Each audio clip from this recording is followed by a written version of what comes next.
You may be owed money. After 911 and 411, call 541. That's 727-541-1741. Call Gulfstream Motorsports for a diminished value report. Due to my 28 years experience in the auto salvage business, I'm very good with wrecks. So if your car's been involved in a wreck, call me for a diminished value report. Call 727-541-1741. You may be owed some money for the lost value of your repaired vehicle. And visit us at GulfstreamMotorsports.com. Looking for car shows? Then look no further than FLACarshows.com. On your computer or on your mobile device, FLACarshows.com is a comprehensive list of automotive events, plus videos and news articles. Whether you're looking for car shows, cruise-ins, meetups, automotive festivals, cars and coffees, or anything else relating to an internal combustion engine, then this is a site for you. Check it out online or on your phone at FLACarshows.com. It was loud, it was rebellious, and in 1966, the British government banned rock and roll on the radio. That's the whole point of being the government. If you don't like something, you simply make it illegal. Until one American DJ... I don't give a hootenanny about your limey laws. He's possibly the most famous broadcaster ever. And a band of renegades... You must be the Count. I am he. Take me to the microphone. ...launched a radio station on the high seas. We should have set sail years ago. And raided the airwaves. Let's have a tune. I'm sick of this silence. I'm the Count. You're listening to Radio Rock as we count down to ecstasy. Rock on! Are you doing something dirty? And that was for Erica. They had millions of fans. A nice young man has lost his virginity. A boat full of treasure. Busy day. And the full attention. Pirate Radio. Of the authorities. That will soon be the first person to curse on rock and roll radio. Here it comes. Shut that filth up. We're going to shut them down. They can't close us down. We're pirates. They will find a way. Governments loathe people being free. This fall, experience the comedy. Our heroic disc jockeys become dangerous criminals. About the untold story. Declaring war. Of the motley crew that saved rock and roll. This is a trick. We've got the wrong damn boat. Spectacular mistake. From the creator of 4 Weddings and a Funeral. These are the best days of our lives. And Love Actually. They will come after us. Let them try. I intend to broadcast from this ship until the day I die. And for a couple days after that. Academy Award winner Philip Seymour Hoffman, Bill Nighy, Rhys Ifan, Nick Frost, and Kenneth Branagh. Young men and young women will always dream dreams and put those dreams into song. Pirate Radio. Let's rock! Us! Us! Twat us! Don't know what that means. I didn't understand any of that.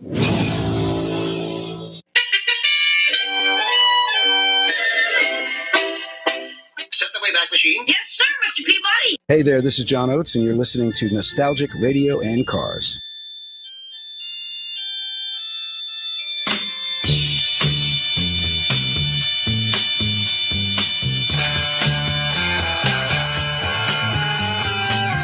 Okay, listeners, welcome. You are tuned in to Nostalgic Radio and Cars. And I'm your show host, Robert. Run your computers and Google TanTalk1340.com. You can see us live here in the studios in downtown Clearwater. Don't forget to check out our website, GulfstreamMotorsports.com, where you can find out all about us. And if you've missed any of our 600, and I lost count, some odd shows. 650. I actually know that. 650. All right. Because we're on an even number. Okay, 650 shows. Go to NostalgicRadioandCars.com.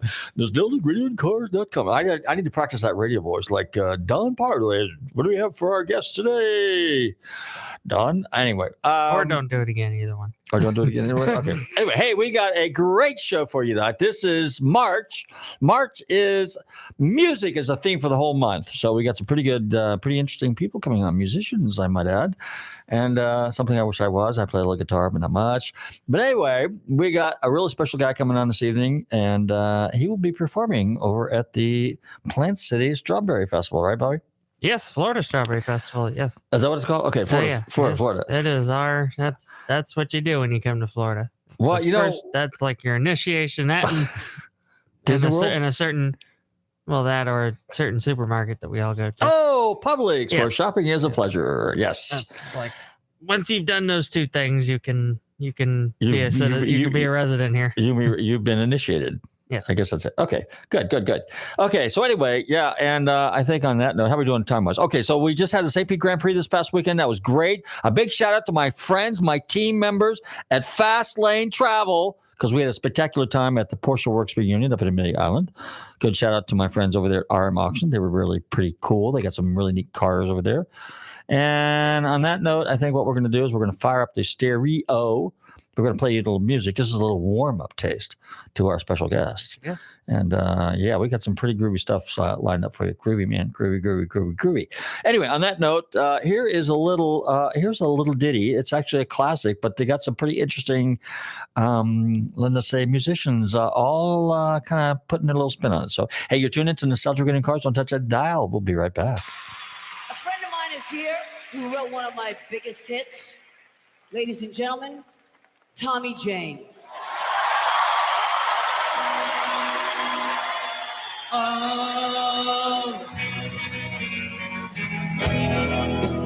Don't hardly know her, but I think I could love her. Crimson and clover.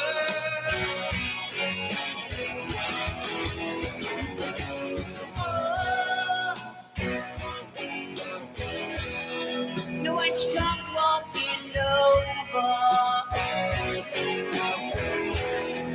I'm waiting to show her. Crimson and clover. Over and over.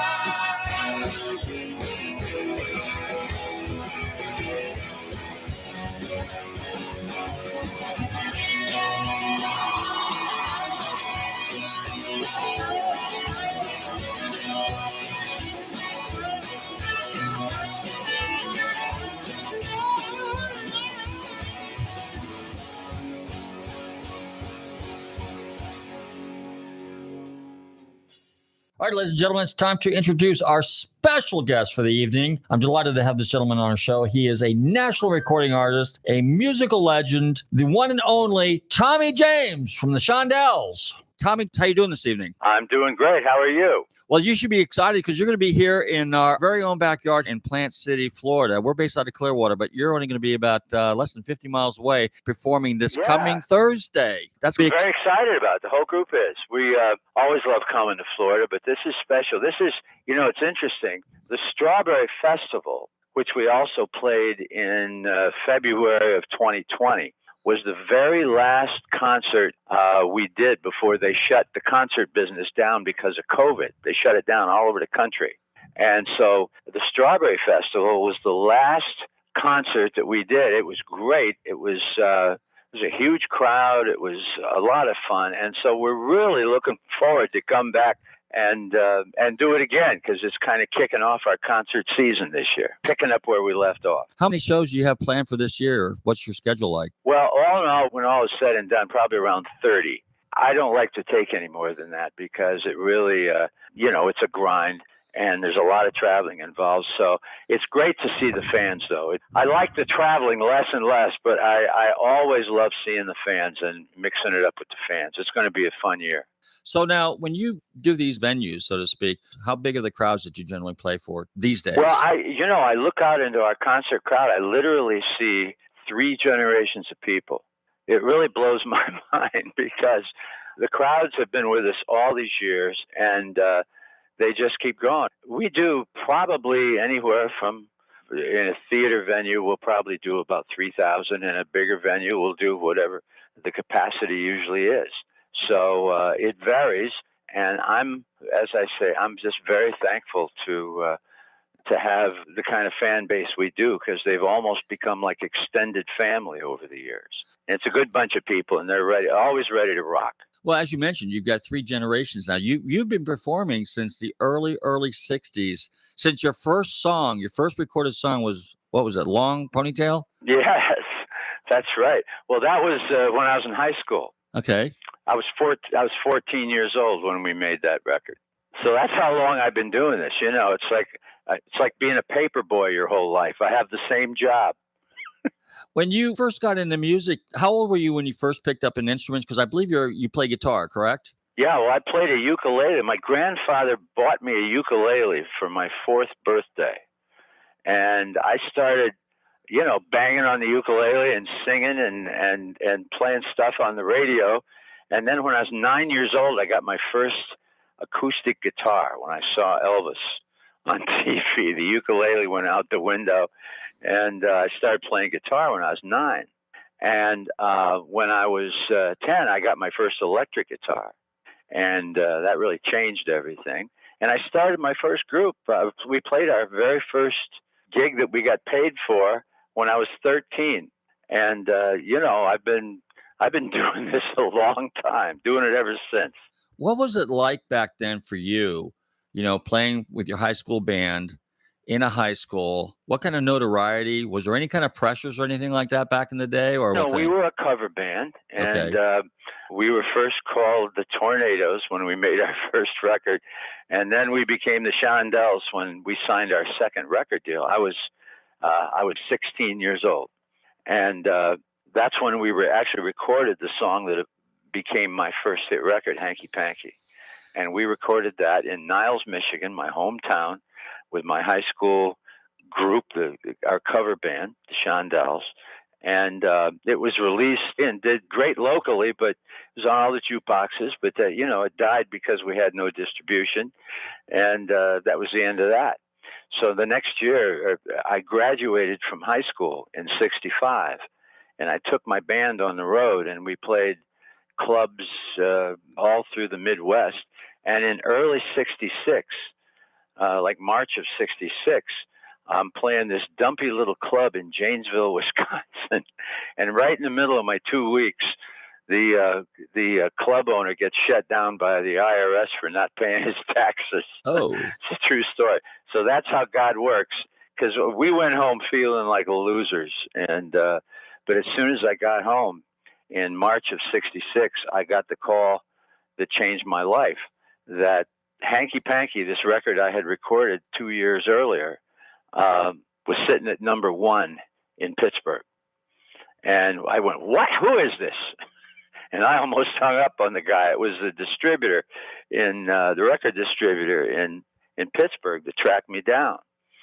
And if I hadn't have been home at that exact moment, if the IRS hadn't shut down the club owner, you and I wouldn't be talking today, because I would have never known about it.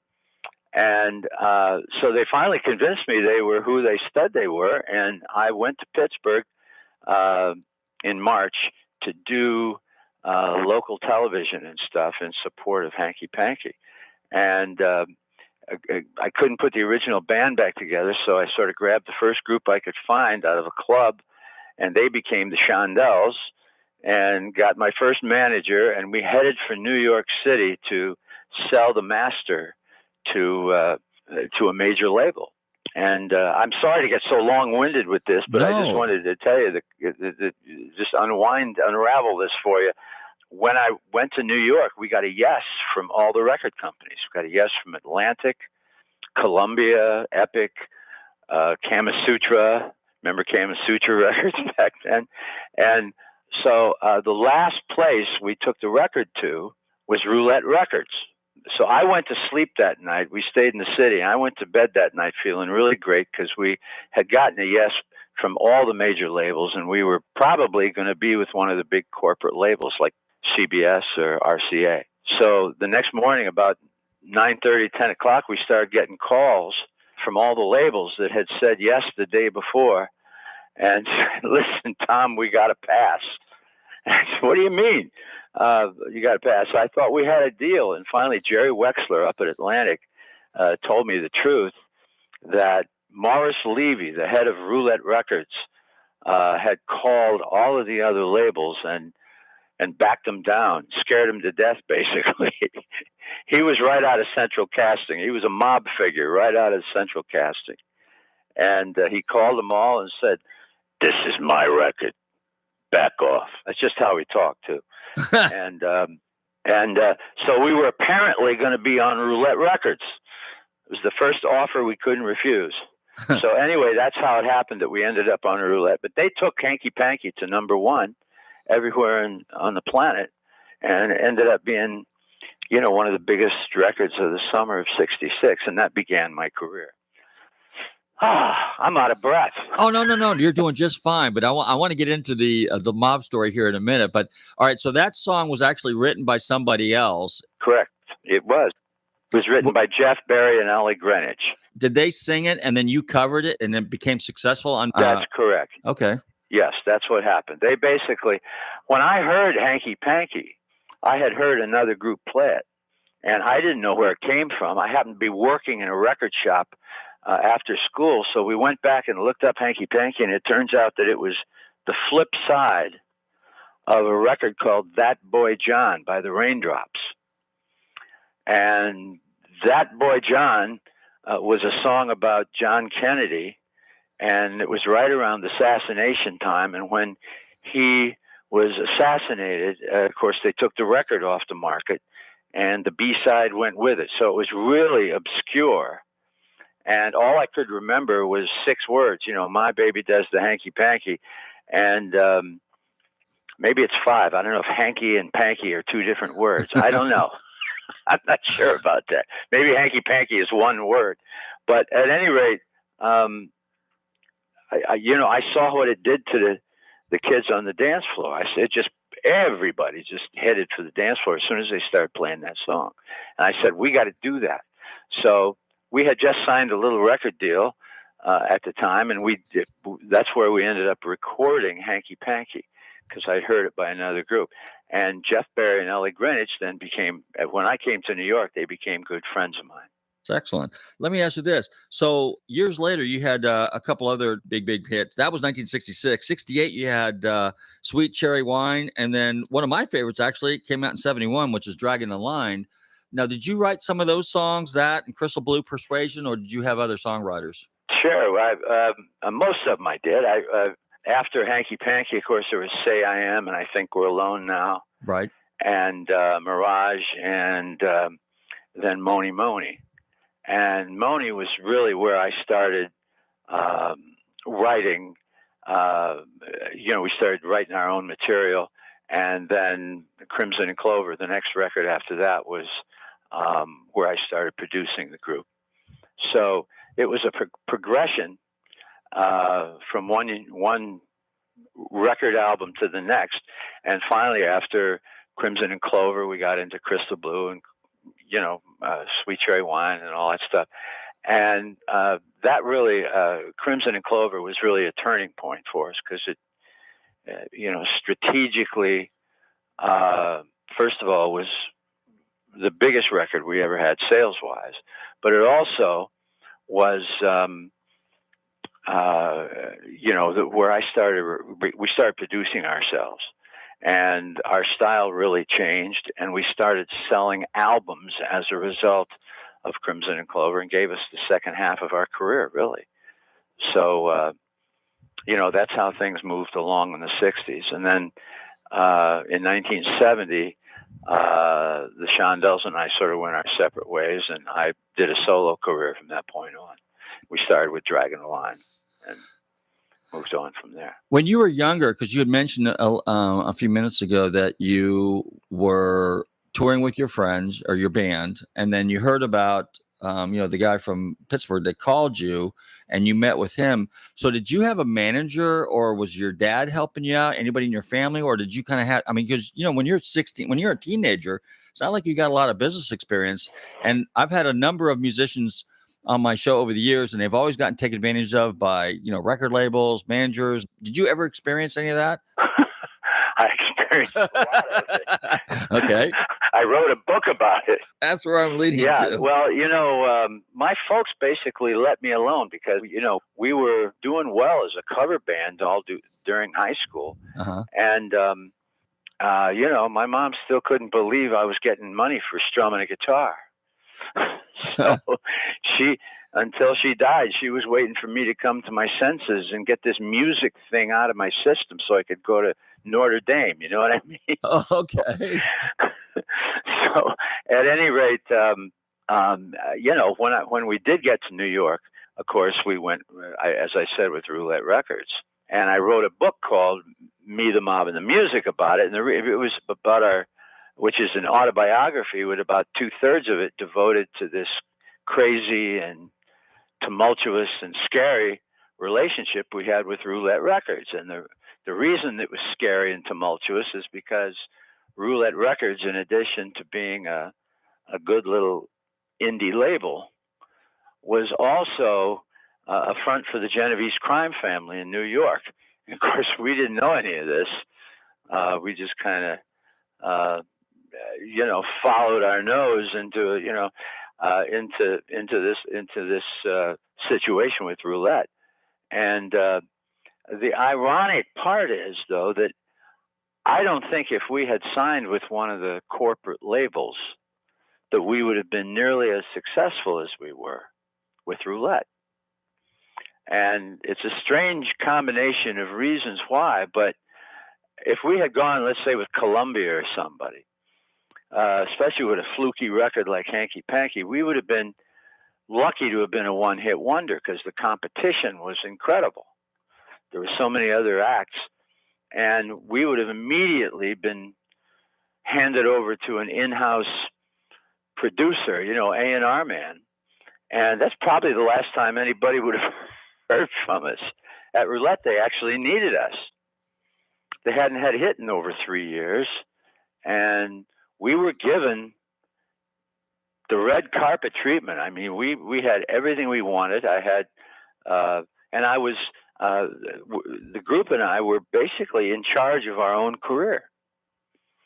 And so I was able to learn the record business, sort of from the ground up. And, songwriting and producing and making records and distribution and album covers and all that stuff. We participated in everything. So that would have never happened at a major label. You know what I'm saying? Right. Never happened.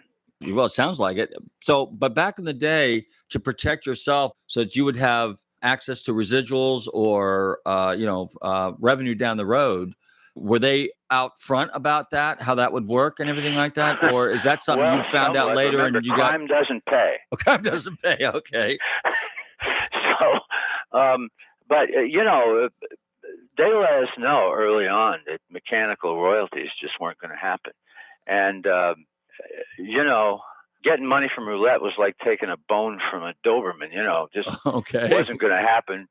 And, but, of course, we were making a lot of money from our concerts and from radio airplay with BMI and commercials. And there was lots of other revenue sources, but mechanical royalties were just not going to happen. And we had to make a decision. Do we try to get out of Roulette Records because we were having such amazing success there, one record right after another, or do we, try to back out and go somewhere else? But we knew it was going to be trouble. Morris Levy was not going to let us go voluntarily, and then there was also the danger of really getting them angry. It was a very nutty situation. If I'd have been older and wiser, I'd have been more scared. Oh, okay. All right. So, explain to me mechanical royalties. I've never heard that term before. So, for myself and our listeners, what does that mean? Well, royalties for a recording artist are divided into two categories. One is called mechanical royalties, which is the over-the-counter sale of a record. Okay. It's when money is directly collected and paid to the distributor and then back to the record company. And then the other is called residuals. Okay. Which is basically radio airplay and publishing. It's the stuff that's collected for you all over the world. So mechanicals and residuals are the two different. We were getting residuals. Okay. But we were not getting mechanicals, and the mechanicals was where the big money was. Okay, record sales. So if you sold 100 million records, then you got zip zero nada. But if you were out performing or airplay, then you got over the radio. The songs were played on the radio, and that we were getting. Okay. Radio airplay also pays royalties. Okay, how about when you do concerts and stuff like that? The proceeds from there. We do concerts. Well, that's a fee. That's a direct fee. Okay. And percentages, that boils it down to how many rear ends you put in seats. You know what I mean? Right. That's simple. That's what I love about the rock and roll business, by the way, is it's very black and white. You're either selling tickets or you're not. It's a very honest, blue collar approach, and I've always liked that about the rock and roll business. Well, here's a question that I get asked often, and I can't answer it, and perhaps you can. And that is, so I was reading an article. So you have some of the artists that have sold out their, let's just say, their collections. David Bowie did it first, and now subsequently many others have done it. Oh, you mean they sell their catalog of music? Right. So then, and it's for X number of dollars. So then they have, and I don't know what kind of deals are structured, whether they still get residuals or not.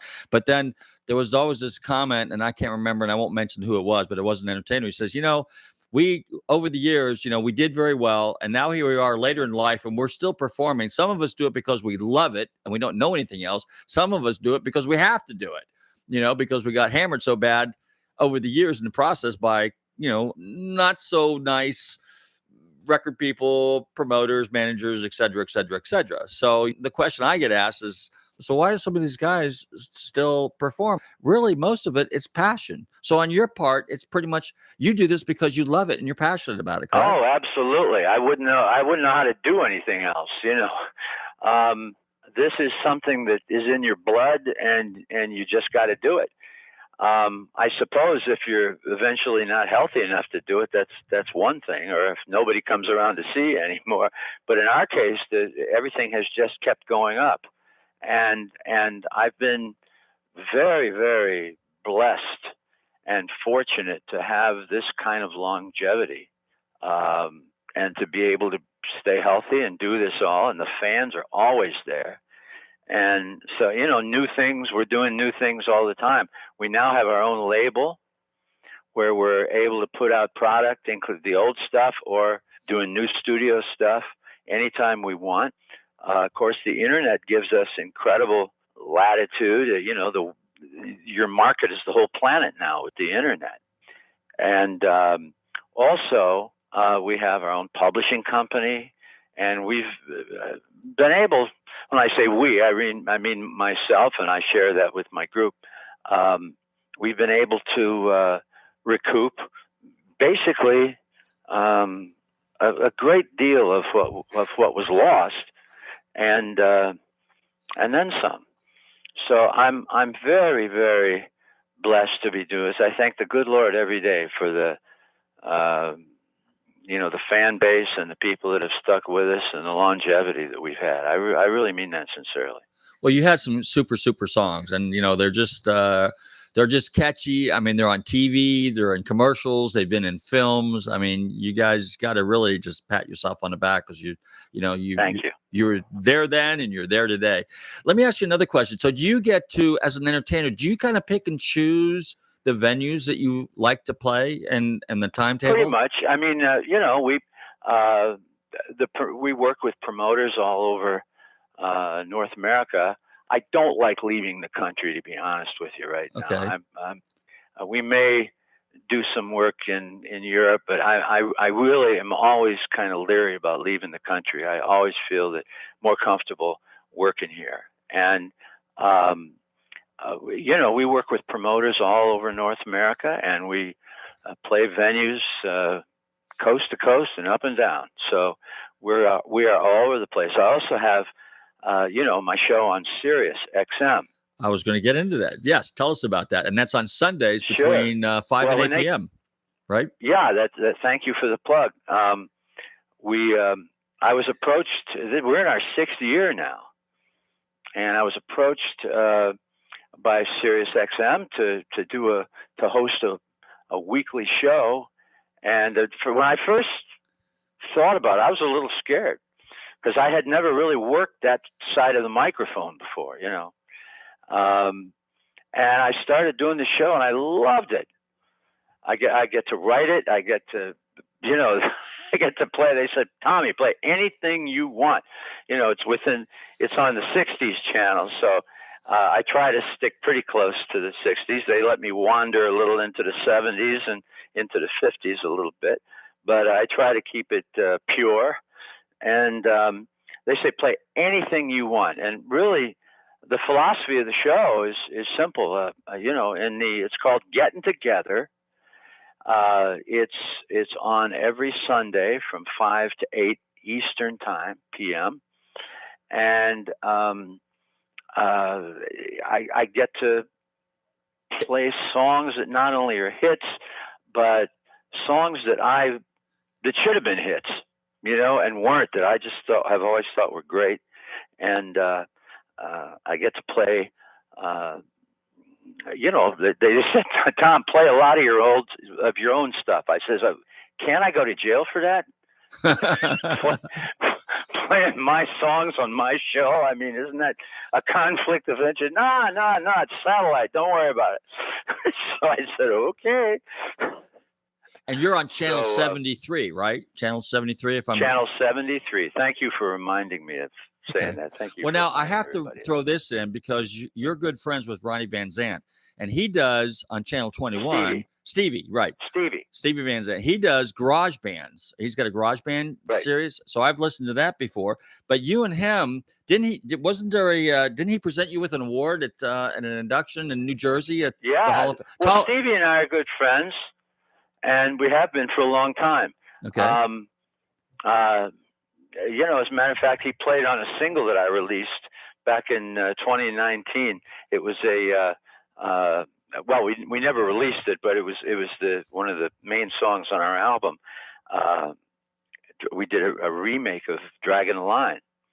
Oh, really? And Tone Z did a rap on it with me, and Stevie played guitar. Stevie and I have been friends for quite a while, and he's a great guy and very knowledgeable. He's involved in so many musical things, it's just amazing. A lot of causes and stuff. Stevie introduced me to, on stage at the New Jersey Hall of Fame, which was a fun night, fun thing to do. And he's been very gracious with a lot of people. Remember, he put the Rascals back together and did wrote a Broadway show for him that did really great.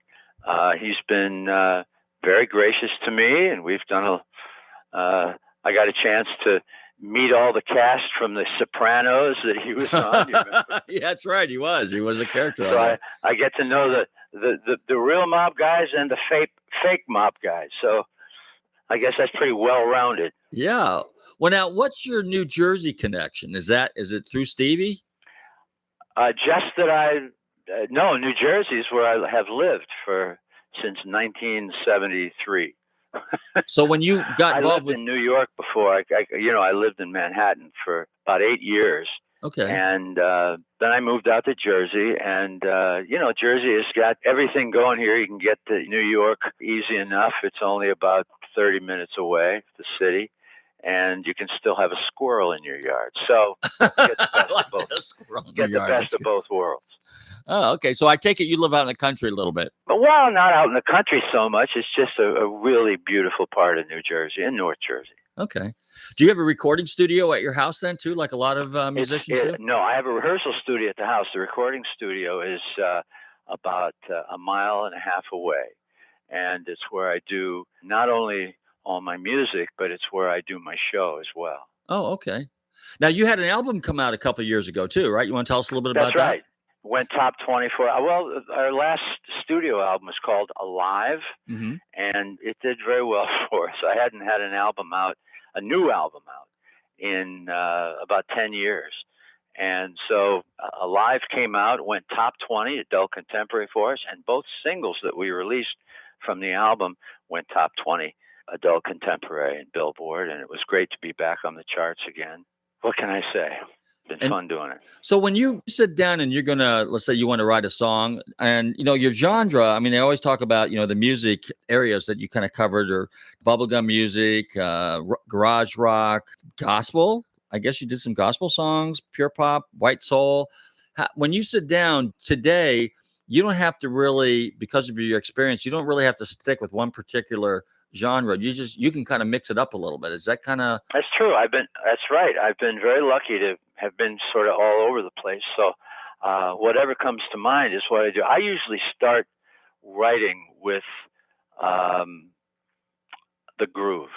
Okay. I usually start with rhythm, and when I find a rhythm pattern, a groove that I like, then I basically will start with chords and just sort of like building blocks.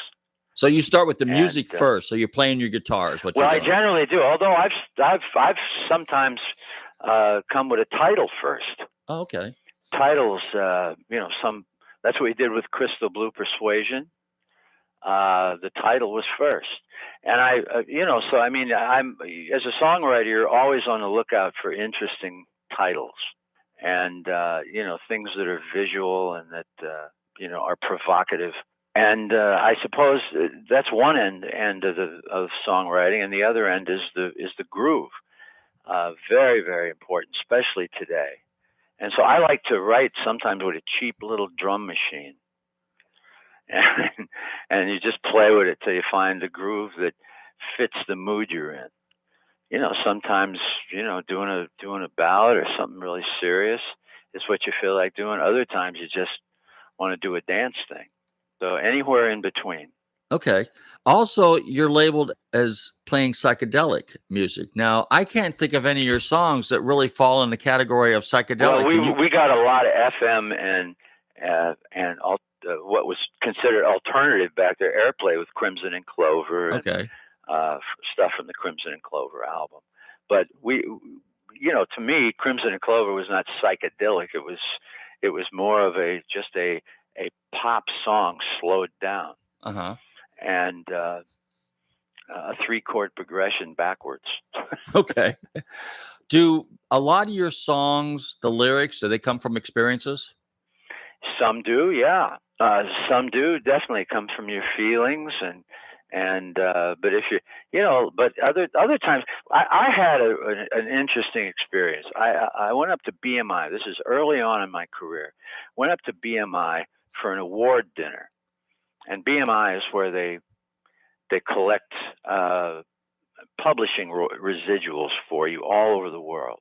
BMI and ASCAP are the two big collectors for songwriters. And I was sitting with Doc Pomus. Doc Pomus, who is a very famous in the business, very famous songwriter was at the time. And Doc Pomus said to me, we got to talking, he says, Tom, we're not writing songs. We're writing records. And boy, that hit me right between the eyes, because that's absolutely right. We were writing records. We were writing when we would incorporate into our songwriting, the time restrictions, how many verses, how many choruses, and it was all wrapped around this idea that we're writing for the radio. We're writing for singles. We're writing for songs that are going to be played on the radio. And there's a very tight format for that. And there's also, a time limit on what you can do. Radio has its own rules with how many, and it's based around how many commercials they can get into every half hour. And so your song has to go along with their agenda or you don't get played. So usually the shorter your song, the more chance you have of getting on the radio. So because of their time restriction, there's all of these kind of rules associated with records. Well, that's what we're doing. We're writing records. We're not writing songs. Interesting. You know what I'm saying? Mm-hmm. So, the intro has to be a certain number of beats so that the disc jockey can talk over the top of you and intro your record. All of these things have to be taken into consideration when you're songwriting. So that what Doc Pomus said to me hit me right between the eyes, and I never forgot it. And I'm sure that's one of the reasons why we were successful. So back then, what was the magic number for the length of a song that got super airplay? Under 3 minutes, if you can do it, but preferably a little bit under. And I'll never forget the time we used to send DJ copies out. You know, they were advanced copies to radio stations, and on Sweet Cherry Wine, which was really too long. It was 4 minutes and 30 seconds, and on the DJ copy, I put next to the time, I put 3:90. Oh, 3 minutes and 90 seconds, and all they did was look at the first number. They didn't look at and so I cheated a little bit that time, but that's what I did. I mean, that's how important your time restriction was. Over the years that you've been entertaining and you've been on stage with people, including your solo career, who are some of the acts that you really truly worked with and that you enjoyed probably the most? And oh God, I've worked with everybody over the years, honestly.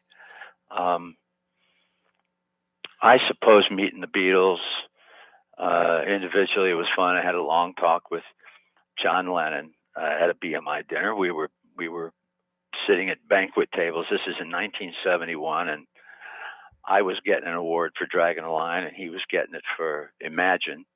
And they placed us back to back. And so we were at these round banquet tables, and Yoko was with him, and we exchanged pleasantries and complimented each other and all that stuff. But it was a thrill meeting John Lennon. Because we would have never worked together because they weren't working on the road by that time. So I would have never had another chance to see him. I met Paul and Ringo a few years back at the Rock and Roll Hall of Fame.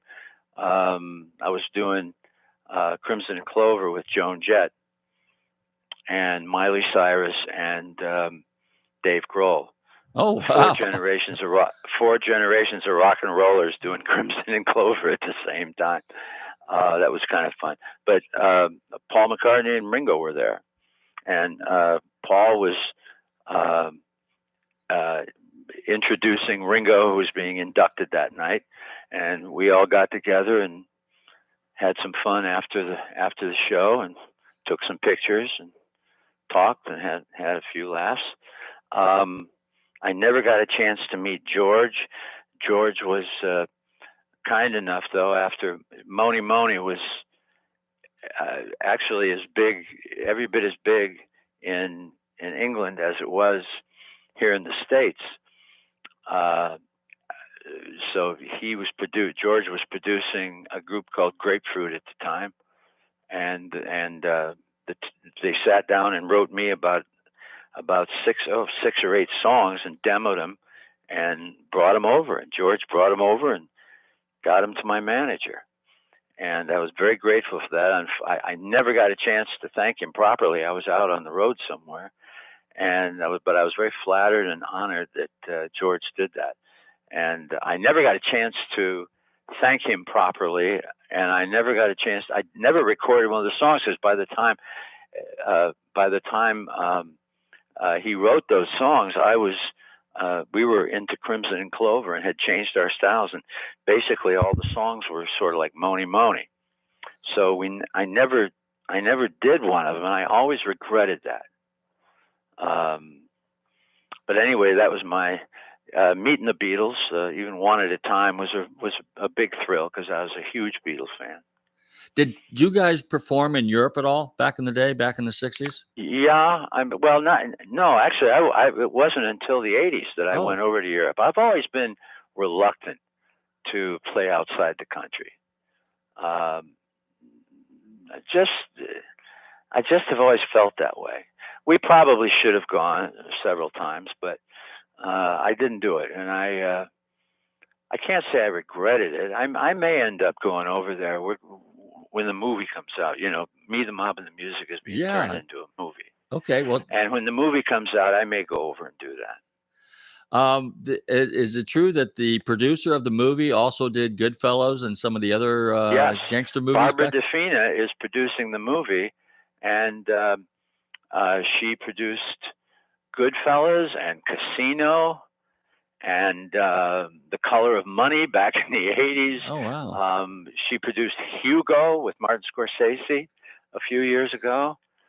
Just an incredible string of movies, that hit movies. And we're just very honored that she is going to do our film. Who plays Tommy James in the movie? Can you reveal that yet, or do you have We don't know yet. They're casting right now. The two primary figures are going to be myself and Morris Levy. Oh, really? Okay. And they both need to be. Yeah, they both need to be right. There's several people right now. I don't want to jinx anything. No, that's fine. They're in casting right now, and so I won't know for a while. They're not telling me.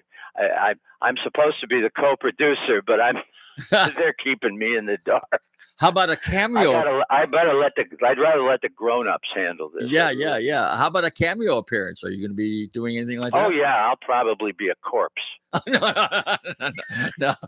You know, the lines are really easy, and you never miss your mark. Yeah. That's what they say. You just kind of lay around, as you say. Out of curiosity, how many TV appearances back then? Were you ever? And I don't remember. Were you on American Bandstand? I mean, I'm sure you had to be. Oh God, yes. Okay. So what was it like being on American Bandstand? And I got to ask this question: were you able to play live, or did you have to kind of lip sync? How was that for you guys? Well, you know, the only place you ever really played live was on the Ed Sullivan Show. Oh, really? Okay. Yeah. I playing live just was not good on television. They were good with, you know, acoustic guitars and voices, but once you get past an acoustic guitar, they just, you know, you never sounded good on TV live. Okay. There's just no way. And so that's the reason they did that then. I had a real go around with the Sullivan people. The first Sullivan show, they wanted us to do Crimson and Clover live, and you know the fate of Crimson and Clover was a train wreck waiting to happen. You knew that. So there's no way they were going to get that right. So I begged and pleaded, and they finally let me do a lip sync. Okay. And so we did a lip sync on Crimson and Clover as the first time we were on. That was a scary show to do. Really? Well, what was it like working with Ed Sullivan? I mean, everybody said he was very professional. Well, first of all, doing the Sullivan Show was scary. Just flat out scary, because if you screwed up, your career could be over. Oh. Or if you angered somebody. I mean, just ask Jackie Mason, right?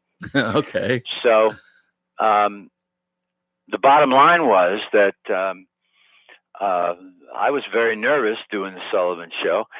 Bob Preck, though, his son-in-law, was the producer of the show, and he was a great guy, and we ended up being good friends.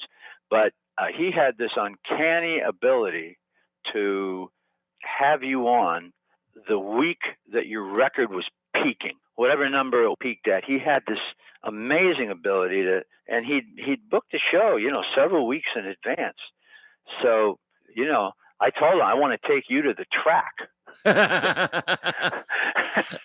But it's really quite amazing. And he had us on the actual day Crimson and Clover went #1.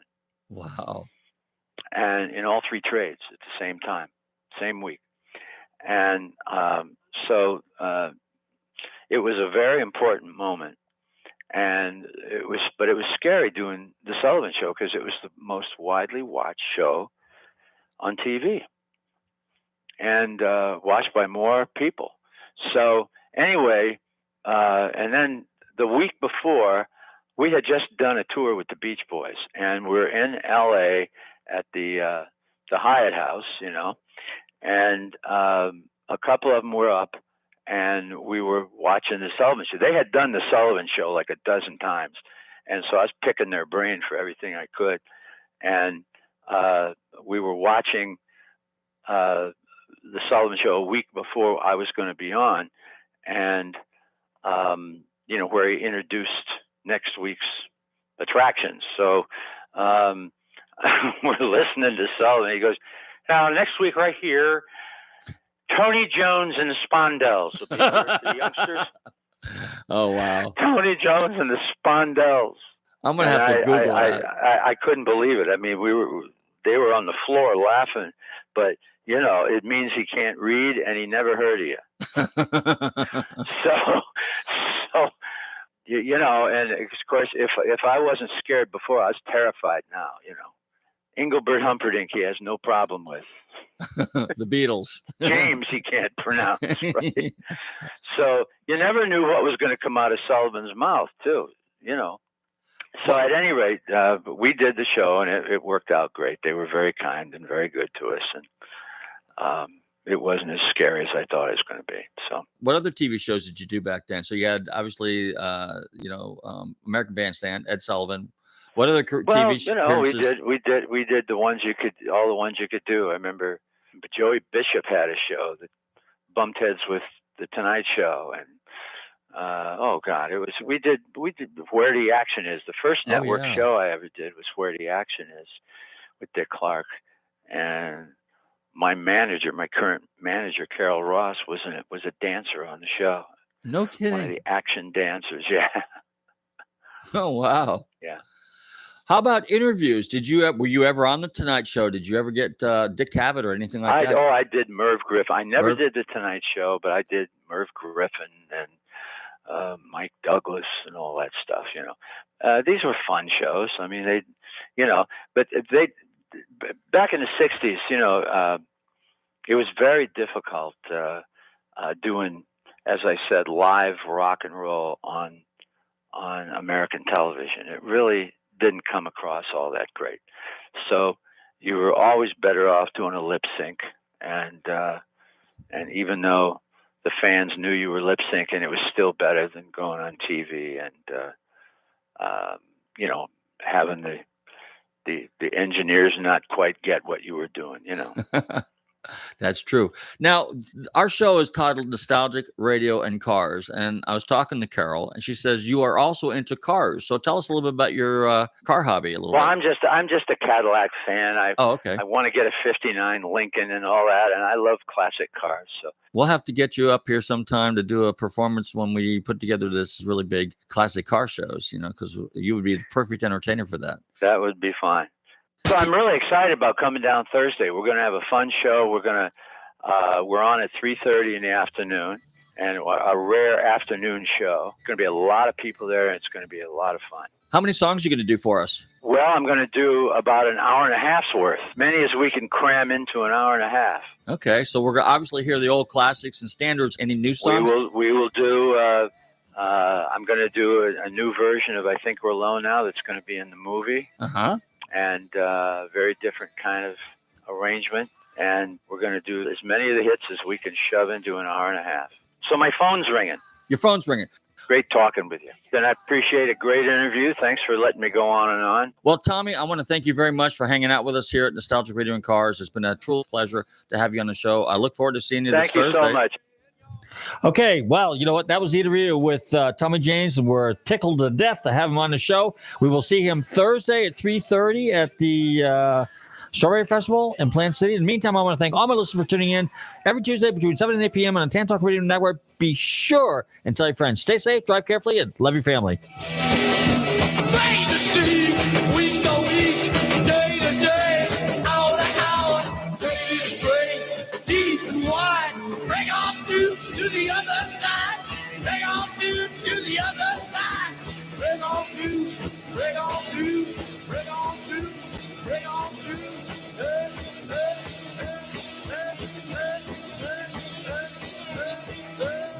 Water. FM 106.1. WDCF, Dade City. FM 102.3. WZHR, Zephyrhills. FM 104.3. Listen. You're listening to the Tan Talk News on the Hour, sponsored by Liberty Mutual Insurance. Jennifer Kuiper in Chicago, 2 of the 4 Americans who drove over the border and were and a suspect is in the custody of Mexican authorities.